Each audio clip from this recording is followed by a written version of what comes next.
उद्धव जी ने उस गोपी से पूछा कि ये नंद बाबा का घर कौन सा है। गोपी कहती है मथुरा से आए हो, तुम्हें कैसे पता? बोले मथुरावासी ही कृष्ण का घर पूछते हैं, वरना इस पूरे ब्रज में ऐसा एक व्यक्ति नहीं होगा जिसको ये नहीं पता कि कृष्ण का घर कौन सा है। गोपी कहती है ये जो जल की धारा जा रही है ना, इसके साथ साथ जाओ, ये जहां जाकर रुकेगी वो नंद बाबा का घर होगा। और गोपी कहती है पथिक, इसको साधारण जल मत समझना, ये जो तुम मथुरावासी जब से कृष्ण को लेकर गए हो ना, तब से नंद बाबा और यशोदा मैया के जो अश्रु जल बह रहे हैं ये वो जल है, यानी वो इतना रोए हैं। गोपियां कहती है सब कुछ तो लेकर चले गए तुम हमसे, अब क्या लेने आए हो? उद्धव जी जाते हैं, उद्धव जी ब्रज को देख रहे हैं, उनको ब्रज ब्रज नहीं लग रहा, शमशान घाट लग रहा है। सब मृत घूम रहे हैं, यानी व्यक्तियों को देखकर लग रहा है कि सब मरे हैं, माने बस मृत्यु नहीं आई है, अंदर से सब मर गए, सिर्फ जीने को जी रहे हैं कि मृत्यु अभी तक आई नहीं है, क्या करें। घर पहुंचते हैं, आवाज लगाते हैं नंद बाबा, ओ नंदराय जी। एक आवाज आती है, कौन? मैं उद्धव हूं, कृष्ण का मित्र, उसका संदेश लेकर आया हूं। एक व्यक्ति बाहर आता है, दुबला पतला शरीर, आंखें अंदर तक धसी हुई, कांपती हुई आवाज, झुर्रियां पड़ गई है, कहो मैं नंदराय। श्री कृष्ण ने जो नंद बाबा, क्योंकि देखा तो उन्होंने भी नहीं है इतने समय तक, तो भगवान ने हुलिया बताया था कि बाबा ऐसे दिखते हैं, मैया ऐसी दिखती है। जो हुलिया भगवान ने बताया था वो उससे इतना भी मेल नहीं खा रहा है। उद्धव जी कहते हैं माफ करना बाबा, मैंने आपको पहचाना नहीं। बाबा उनको बैठाते हैं, बाबा कहते हैं भूख लगी होगी, थक गए हो, भोजन लेकर आता हूं। लेकर आता हूं, घर पर नहीं है। नंद बाबा गए तो उद्धव जी रसोई घर देख रहे हैं, रसोई घर में जाले पड़ गए हैं, मानो जब से कृष्ण गया है उस घर में खाना नहीं बना है। भोजन करवाते हैं, अब कुछ कहें इससे पहले यशोदा मैया आती है, अरे किससे बातें कर रहे हो? एक बार के लिए वो उद्धव जी को देखकर दौड़ती है, कृष्ण तू आ गया। नंद बाबा कहते हैं कृष्ण नहीं है, मित्र है, संदेश लेकर आया है, संदेश लेकर आया है। यशोदा मैया कहती है पता है कृष्ण जब छोटा था तो वो जब रोता था ना, मैं घर के सारे काम छोड़ देती थी, उसको गोद में ले लेती थी, सिर्फ इसीलिए कि वो रोए ना। मैं उसको रोते हुए नहीं देख सकती थी, बड़े से बड़े काम को छोड़ देती थी मैं कि वो रोए ना। आज उसकी माता कब से रो रही है, वो आ नहीं सकता। उद्धव जी कहते हैं मैया कन्हैया को खुदगर्ज मत समझना। मैं जब यहाँ आ रहा था ना, देवकी माता ने मुझसे कहा, क्योंकि जब कन्हैया वहां रह रहे थे, देवकी माता ने बातें की थी यशोदा मैया से कि वो वहां रह रहा है तो उसको खाने में क्या पसंद है, वो क्या करता है, क्या करूं उसके लिए। तो देवकी माता ने वापसी में अब संदेशा भिजवाया है। वो कहती है कि यशोदा तूने कहा था कि तेरा बेटा बहुत चंचल है, दिन भर भागता दौड़ता रहता है, घर में कदम नहीं रखता, पर यहां तो कन्हैया घर से बाहर कदम नहीं रखता। चंचलता तो दूर की बात, सोचिए देवकी माता ये कह रही है यशोदा मैया से कि मैंने आज तक कन्हैया को मुस्कुराते हुए नहीं देखा। कृष्ण मुस्कुराता कैसे है?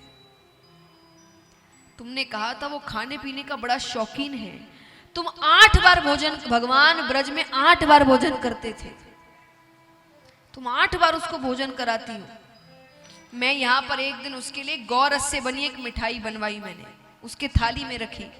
जो कन्हैया थाली को हाथ जोड़कर बैठता था वो आज थाली छोड़कर चला गया।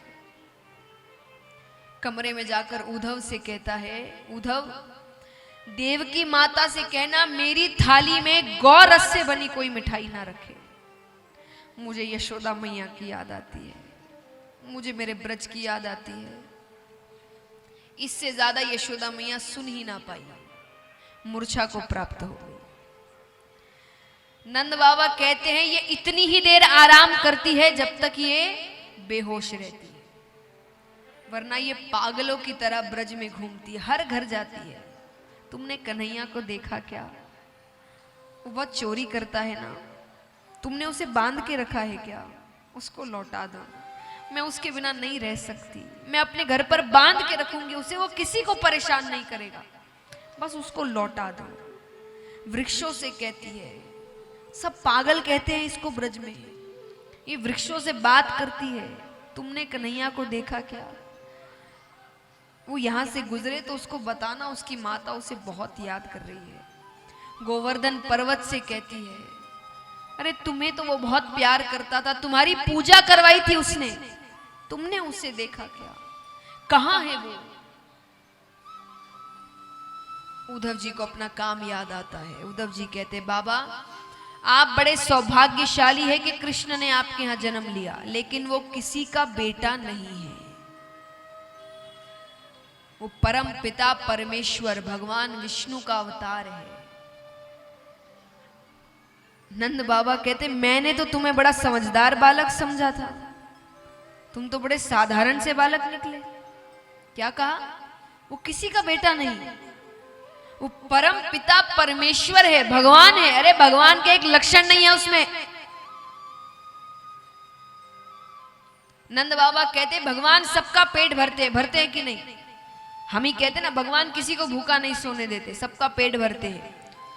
तो जो सबका पेट भरता है, जिसके पास अन्न का भंडार है, वो भूख के लिए तड़प सकता है, वो भूख से तड़प सकता है। नंद बाबा कहते, मैंने कन्हैया को भूख से बिलखते हुए देखा है, वो रोने लग जाता, मैया मुझे भोजन कराओ, मुझे भूख लगी है। जो खुद के पास जिसके अन्न का भंडार है, वो क्यों मांगेगा किसी से खाना? तुम कहते हो भगवान है। भगवान कहते सत्य की राह पर चलो, बोलते हैं कि नहीं? मेरा बेटा बात बात पर झूठ बोलता है, चोरी करता है, तुम कहते हो भगवान है। और चलो तुम्हारे कहने पर मान भी लूं वो भगवान है, हमसे गलती हुई कि हमने उसे बेटा कहा, पर भगवान से गलती हो सकती है? भगवान कभी गलत कर सकते हैं? उसने कितनी बार मुझे बाबा कहा है, यशोदा को मैया कहा है। जब गोपियां उससे कह दी कि यशोदा मैया गोरी, नंद बाबा गोरे, बलदाऊ भैया गोरे, तू कहां से काल आ गया, तू इनका बेटा नहीं है, तो वो क्रोधित हो जाता, आकर कहता, मैया कह दे जा मरी से कि मैं तेरो छोरा हूं।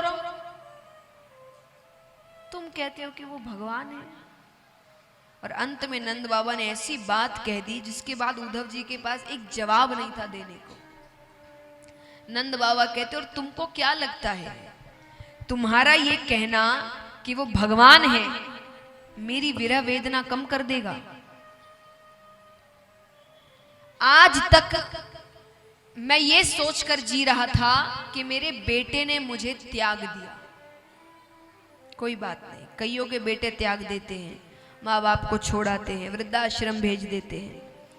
नंद बाबा ने सोचा मेरे बेटे ने भी मुझे छोड़ दिया, लेकिन भगवान तो है, उसका सहारा तो है। आज एक बात बताइए, सभी ज्ञानी आपको क्या जवाब देते हैं जब हम कहते हैं ना, या कथा में ही कहिए, मैंने भी आपको बार बार कहा है कि कोई भी आपका साथ छोड़ सकता है, लेकिन भगवान नहीं छोड़ता। जो भगवान पे भरोसा रखते हैं वो कोई भी गलत कदम नहीं उठाते। क्यों? क्योंकि हारने के बाद भी उनके अंदर एक उम्मीद इसके वजह से रहती है। तो नंद बाबा कहते मेरे अंदर एक उम्मीद थी कि बेटा छोड़ गया पर भगवान है, पर तुमने क्या बता दिया। तुम्हारे कहने के मुताबिक भगवान मेरा घर छोड़ के चले गए, भगवान ने मुझे त्याग दिया, तो अब किसके सहारे जीऊं बताओ। तुम ज्ञानी सिखाते हो ना, भगवान के सहारे जियो, भगवान के सहारे जियो, तो वही छोड़कर चला गया। तो अब तो जीने का मेरे पास कोई मकसद ही नहीं है। बेटा नहीं, भगवान नहीं, कोई नहीं मेरे पास, किसके लिए रहूं मैं? सच्ची बात है ना, यही तो सीख देते हैं हम, उसके सहारे जियो, उसके लिए जियो। पर उद्धव जी के अनुसार तो भगवान ही नंद बाबा को छोड़कर चले गए। भगवान जिस घर में नहीं है उस घर में रखा क्या है? नंद बाबा जोर जोर से रोने लग जाते, ये क्या कह दिया तुमने? उद्धव जी को जवाब नहीं सूझ रहा कि इसका क्या जवाब दूं मैं। उद्धव जी चले गए।